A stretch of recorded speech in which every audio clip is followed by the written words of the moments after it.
ಎಲ್ರಿಗೂ ನಮಸ್ಕಾರ, welcome back to the another video. ಈ ವಿಡಿಯೋದಲ್ಲಿ ಕಂಪ್ಲೀಟ್ ಆಗಿ ಅಗ್ನಿ ಪರೀಕ್ಷೆ ಎಪಿಸೋಡ್ 11ನ ರಿವ್ಯೂ ಮಾಡೋಣ. ಇದರಲ್ಲಿ ಮೇಯ್ನ್ ಆಗಿ ಕ್ವಾಲಿಫೈರ್ ರೌಂಡ್ ನಡೆಯುತ್ತೆ, ಮತ್ತೆ ಸೆಕೆಂಡ್ ರೌಂಡ್ ನಡೆಯುತ್ತೆ, ಮತ್ತೆ ಚಂದನ್ ಶೆಟ್ಟಿ ಅವ್ರ ಟೀಮ್ಗೂ ಕೂಡ ಅಲ್ಲಿ ಒಂದು ಗೆಲುವು ಸಿಗುತ್ತೆ. ಯಾವ ಟಾಸ್ಕಲ್ಲಿ ಅಂತ ಕಂಪ್ಲೀಟ್ ಆಗಿ ನೋಡೋಣ. ವಿಡಿಯೋ ಸ್ಟಾರ್ಟ್ ಮಾಡೋಕ್ಕಿಂತ ಮುಂಚೆ ನೀವೇನಾದರೂ ಹೊಸಬರಾಗಿದ್ದರೆ ಚಾನಲ್ನ ಸಬ್ಸ್ಕ್ರೈಬ್ ಮಾಡಿಕೊಂಡು ವಿಡಿಯೋಗೊಂದು ಲೈಕ್ನ ಮಾಡಿ. ಇದೇ ರೀತಿ ಬಿಗ್ ಬಾಸ್ ರಿಲೇಟೆಡ್ ಅಪ್ಡೇಟ್ಸ್ ಮತ್ತು ರಿವ್ಯೂಸು ಈ ಚಾನಲಲ್ಲಿ ಬರ್ತಾ ಹೋಗುತ್ತೆ, ಯಾರು ಕೂಡ ಮಿಸ್ ಮಾಡ್ಕೊಳ್ಬೇಡಿ ಅಂತ ಹೇಳ್ತಾ ಎಪಿಸೋಡ್ 11 ನೋಡಾದ್ಮೇಲೆ ಒಂದಿಷ್ಟು ಪಾಯಿಂಟ್ಸು ಹೈಲೈಟ್ ಆಗಿದೆ. ಏನಂತ ಅಂದರೆ ಚಂದನ್ ಶೆಟ್ಟಿ ಅವರ ಟೀಮ್ಗೆ 100 ಪಾಯಿಂಟ್ಸ್ ಸಿಕ್ಕಿದೆ. ಅಂದರೆ ಒಂದು ಟಾಸ್ಕಲ್ಲಿ ಗೆದ್ದು 100 ಪಾಯಿಂಟ್ಸ್ ಸಿಕ್ಕಿದೆ. ಯಾವ ಟಾಸ್ಕು ಅಂತ ಅಂದರೆ ನಿನ್ನೆ ಎಪಿಸೋಡಲ್ಲಿ ಎಂಡ್ ಆಗಿರೋ ಟಾಸ್ಕು, ಅಂದರೆ ಬಲೂನ್ ಟಾಸ್ಕು. ಅವ್ರ ಟೀಮಲ್ಲಿ ಕಿರಣ್ ಶಾಸ್ತ್ರಿ ಮತ್ತು ಅನನ್ಯ ಅವರು ಆಡಿದ್ರು. ಅಪೋನೆಂಟ್ ಟೀಮಲ್ಲಿ ವಿನಯ್ ಗೌಡ ಅವ್ರ ಟೀಮು, ಅಂದರೆ ಲಕ್ಷ್ಮೀ ಗೌಡ ಮತ್ತು ರತ್ನಮ್ಮ ಅವ್ರು ಆಡಿದ್ರಲ್ಲ, ಆ ಒಂದು ಟಾಸ್ಕಲ್ಲಿ ಇವಾಗ ಚಂದನ್ ಶೆಟ್ಟಿ ಅವ್ರ ಟೀಮು ಗೆದ್ದಿದೆ. ಅದೇ ರೀತಿ 100 ಪಾಯಿಂಟ್ಸು ಕೂಡ ತಗೊಳ್ತಾರೆ. ಬಟ್ ಒಂದು ಸೈಡ್ ಇದಾದರೆ ಇನ್ನೊಂದು ಸೈಡು ವಿನಯ್ ಗೌಡ ಅವ್ರ ಟೀಮ್ಗೆ ಡಬಲ್ ಲಾಟ್ರಿನೇ ಅಂತ ಅಂದ್ಕೊಳ್ಳಿ. ಏನಕ್ಕೆ ಅಂತ ಅಂದರೆ ಕ್ವಾಲಿಫೈಯರ್ ರೌಂಡಲ್ಲಿ ಗೆದ್ದವರು ಅಲ್ಲಿ ಫಸ್ಟ್ ಪ್ಲೇಸ್ ತೊಗೊಳ್ತಾರೆ. ನೆಕ್ಸ್ಟ್ ಸೆಕೆಂಡ್ ಪ್ಲೇಸ್ ತೊಗೊಂಡಿರೋರು ಅವರಿಬ್ಬರ ನಡುವೆ ಕಾಂಪಿಟೇಷನ್ ನಡೆಯುತ್ತೆ. ಅದು ಆಲ್ರೆಡಿ ಇವಾಗ ಪ್ರೋಮೋ ಆಗಿ ಕೂಡ ಬಂದಿದೆ. ಲಿಖಿತ್ ಮತ್ತು ಕಿರಣ್ ಅವ್ರ ನಡುವೆ ಒಂದು ಕಾಲ್ಗೆ ಟೈಮ್ ಮಾಡಿರೋ ಹಗ್ಗನ ಒಂದು ಟಾಸ್ಕ್ ರಿಲೇಟೆಡ್ ಆಗಿ ಕೊಟ್ಟಿದ್ದಾರಲ್ಲ ಪ್ರೋಮೋ, ಸೇಮ್ ಟು ಸೇಮು ಇವತ್ತಿನ ಎಪಿಸೋಡಲ್ಲಿ ಅದು ಟೆಲಿಕಾಸ್ಟ್ ಆಗುತ್ತೆ. ಅದರಲ್ಲಿ ಯಾರು ಗೆದ್ದು ಅನ್ನೋದನ್ನು ಕೂಡ ನೋಡೋಣ ಕಂಪ್ಲೀಟ್ ಆಗಿ.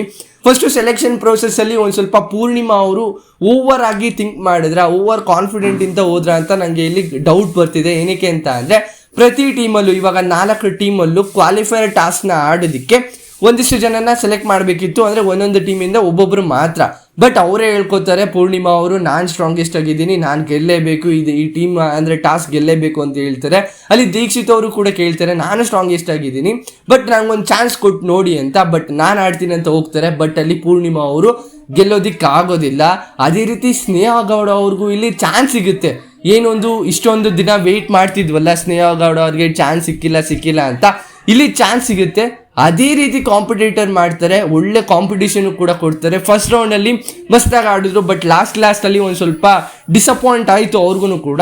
ಅಂದರೆ ಪೂರ್ಣಿಮಾ ಅವರು ಅವ್ರಿಗಿಂತ ಸ್ಟ್ರಾಂಗೆಸ್ಟ್ ಅಂತ ಗೊತ್ತು, ಬಟ್ ಅವ್ರಿಗೂ ಕಾಂಪಿಟೇಟರ್ ಆಗಿ ಬಂದು ಅಲ್ಲಿ ಲಿಖಿತ್ ಅವರು ಬಂದಿರ್ತಾರೆ, ಮತ್ತು ಚರಣ್ ಅವರು ಬಂದಿರ್ತಾರೆ. ಅವರಿಷ್ಟು ಜನ ನಡುವೆನೂ ಕೂಡ ಸ್ನೇಹ ಅವರು ಒಳ್ಳೆ ಕಾಂಪಿಟೇಷನ್ ಮಾಡಿದ್ರು.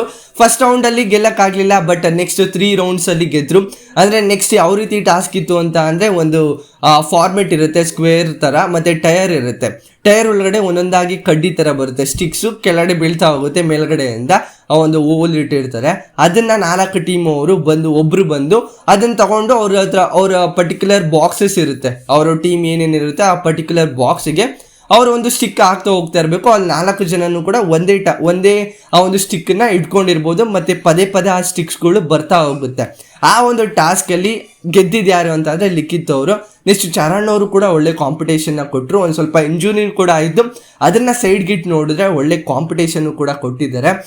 ಒನ್ ಸೈಡೆಡ್ ಆಗಲಿಲ್ಲ, ಒಳ್ಳೆ ಕಾಂಪಿಟೇಷನ್ ಕೊಟ್ಟರು. ಅದಲ್ಲದಂತೆ ಪೂರ್ಣಿಮಾ ಅವ್ರಿಗೇನೆ ಸ್ನೇಹ ಕಾಂಪಿಟೇಷನ್ನ ಕೊಟ್ಟರಲ್ಲ, ಅದು ಒಂದು ಇಂಟ್ರೆಸ್ಟಿಂಗ್ ಆಗಿರೋ ಪಾಯಿಂಟು. ಎಲ್ಲ ಟೀಮ್ ಅವರು ಕೂಡ ಡಿಸಪಾಯಿಂಟ್ಮೆಂಟ್ನ ತೋರಿಸ್ತಾರೆ ಪೂರ್ಣಿಮಾ ಅವ್ರಿಗೆ. ಫಸ್ಟೇ ಹೇಳಿರ್ತಾರೆ ಇವ್ರು ಹೋದರೆ ಪಕ್ಕಾ ಸೋಲ್ತಾರೆ ಅಂತ. ಅವ್ರ ಟೀಮ್ ಅವರೇ ಹೇಳಿರ್ತಾರೆ, ಬಾಯಲ್ಲಿ ಹೇಳಿರ್ತಾರೆ. ಬಟ್ ಅದೇ ರೀತಿ ಮಾಡಿಕೊಂಡ್ರು. ಅಂದರೆ ಅವರು ಸ್ವಲ್ಪ ಓವರ್ ಕಾನ್ಫಿಡೆನ್ಸು ಮತ್ತು ಆ್ಯಟಿಟ್ಯೂಡು ನನ್ನ ಪ್ರಕಾರ ಜಾಸ್ತಿ ಆಗಿದೆ ಅಂತ ಅಂದ್ಕೊಳ್ತೀನಿ. ಬಿಗ್ ಬಾಸ್ ಮನೆಯಲ್ಲಿ ಎಸ್ಪೆಷಲಿ ಆ್ಯಟಿಟ್ಯೂಡ್ ತೋರಿಸೋರು ಸೀಸನ್ನ ಗೆಲ್ಲೋದಕ್ಕಾಗೋದಿಲ್ಲ, ಸೀಸನಲ್ಲಿ ಮೂವ್ ಆಗೋದಕ್ಕೂ ಕೂಡ ಆಗೋದಿಲ್ಲ. ಅದು ಆಡಿಯನ್ಸ್ ನೋಡ್ತಾ ಇರ್ತಾರೆ, ಅದನ್ನು ಸ್ವಲ್ಪ ನೋಡ್ಕೊಂಡಿರ್ಬೇಕಾಗಿರುತ್ತೆ. ಸ್ವಲ್ಪ ಆ್ಯಟಿಟ್ಯೂಡಲ್ಲ, ಜಾಸ್ತಿನೇ ಆ್ಯಟಿಟ್ಯೂಡ್ ಇದೆ ಆ ವ್ಯಕ್ತಿಗೆ. ಆ ಥರ ಏನಾದ್ರು ಮುಂದೆ ದಿನ ತೋರಿಸ್ಕೊಂಡು ಹೋದರೆ ಓಟು ಕೂಡ ಕಮ್ಮಿ ಬರೋ ಚಾನ್ಸಸ್ಸು ಜಾಸ್ತಿ ಇರುತ್ತೆ. ಅಂದರೆ ಓಟು ಕಮ್ಮಿ ಆಗ್ತಾ ಹೋಗುತ್ತೆ ನನ್ನ ಪ್ರಕಾರ, ಈ ಒಂದು ಆ್ಯಟಿಟ್ಯೂಡಲ್ಲಿ ಇವರು ಗೇಮ್ನ ಪ್ಲೇ ಮಾಡಿದ್ರೆ. ಮತ್ತು ಈ ಒಂದು ಟಾಸ್ಕಲ್ಲಿ ಗೆದ್ದವರು ನೆಕ್ಸ್ಟ್ ಫಸ್ಟ್ ಪ್ಲೇಸ್ ಮತ್ತು ಸೆಕೆಂಡ್ ಪ್ಲೇಸ್ ತೊಗೊಂಡವರು ಕ್ವಾಲಿಫೈಯರ್ನಲ್ಲಿ ನೆಕ್ಸ್ಟ್ ರೌಂಡ್ ಅಂತ ಬರುತ್ತೆ. ಆ ಒಂದು ರೌಂಡಲ್ಲಿ ಡಬಲ್ ಲಾಟ್ರಿ. ಏನಕ್ಕೆ ಅಂತ ಅಂದರೆ ಆ ಒಂದು ಟಾಸ್ಕ್ನ ಗೆದ್ದವರು, ಆ ಒಂದು ರೌಂಡ್ನ ಗೆದ್ದವರು 200 ಪಾಯಿಂಟ್ಸ್ನ ತಗೊಳ್ತಾರೆ. ಏಕೆಂದರೆ ಕ್ವಾಲಿಫೈಯರ್ ರೌಂಡಲ್ಲಿ ಯಾರು ಕೂಡ ಪಾಯಿಂಟ್ಸ್ ಕೊಡೋದಿಲ್ಲ.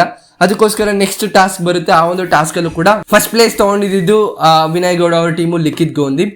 ಸೆಕೆಂಡ್ ಪ್ಲೇಸ್ ಬಂದಿದ್ದು ಚಂದನ್ ಶೆಟ್ಟಿ ಅವ್ರ ಟೀಮಲ್ಲಿ ಚರಣ್ ಮತ್ತು ನೆಕ್ಸ್ಟು ಆ ಒಂದು ಟೀಮ್ ನಡುವೆ ಅವರಿಬ್ಬರ ನಡುವೆ ಇನ್ನೊಂದು ಕಾಂಪಿಟೇಷನ್ ಅಂತ ಬಂದಾಗ ಅದ್ರ ರಿಲೇಟೆಡ್ ಆಗಿ ಪ್ರೊಮೋ ಬಂದಿದೆಯಲ್ಲ, ಆ ಒಂದು ಟಾಸ್ಕ್ ಅಂತ ಬಂದಾಗ ಆ ಒಂದು ಟಾಸ್ಕಲ್ಲಿ ವಿನಯ್ ಅವ್ರ ಟೀಮ್ ಅವರೇ ಗೆಲ್ತಾರೆ. ಅಂದರೆ ಲಿಖಿತ್ ಅವ್ರ ಟೀಮ್ ಅವರೇ ಗೆಲ್ತಾರೆ. ಲಿಖಿತ್ ಅವರು ಕಾಂಪಿಟೇಷನ್ನ ಮಾಡ್ತಾರೆ.